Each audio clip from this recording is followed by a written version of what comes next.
All right. So this is a big card, a huge card, and you're coming in, short notice, big card. Like, how does that feel for you? I feel great. I was super excited to get the call, and especially like getting a call 2 weeks out. I'm from Sweden, and I didn't think that I would get the call for this fight.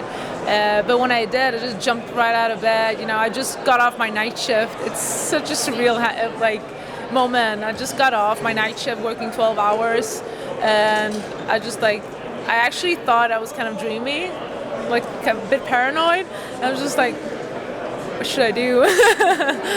So it was pretty cool. So what do you do for your side job? So I'm an assistant nurse, I think you call it. Yeah, okay. Assistant nurse during nights. So basically, we're just a couple of people in town driving to people that are in need and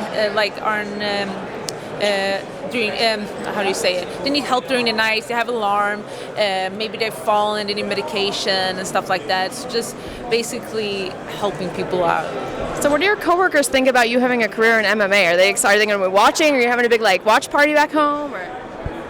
It was kind of weird because every time I come to work, and I'm not the person that works too much because I have so much training, but they're super excited, and they're like, oh, Pannie, when are you going to fight again? They always follow me. And then when I got this call, I was like, sorry guys, I can't come to work. I have to, I'm going to the States. And they're super supportive, and it's such a weird, it's such a weird occupation, to be honest. Right. It is, because they're working full time, and I'm just coming in, I just fought and coming in, and and sometimes they ask me, why do you come to work? I'm like, I think it's cool to have stuff outside of MMA too. I think you need to be grounded, okay? And I totally respect people that work a lot, because ever since I was a pro fighter, since 2012, I've been working full time and doing MMA full time. But I still didn't want to give up just working like a normal person. So if something happens where, you climb the ranks, you get up to a championship status and you win a belt, are you still going to be nursing? What would you choose?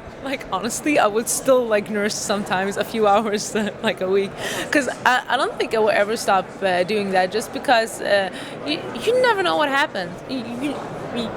I don't even know if after every single fight, you never know what you were thinking, and I just love doing something outside of MMA too. MMA is such a big part of my life, and I'm a personal trainer too, during the days. So actually the occupation I do, it's the most important thing you can do, for anybody. We actually help people in need during nights, people that don't even have anybody, So can you explain to the fans, who most of our watchers are going to be from the U.S. and around the world, but a lot of them are not going to be familiar with what Swedish MMA is like. So can you kind of describe to somebody, is it different than fighting here? What's it like?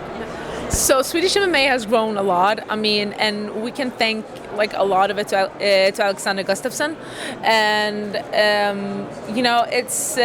it's growing really big.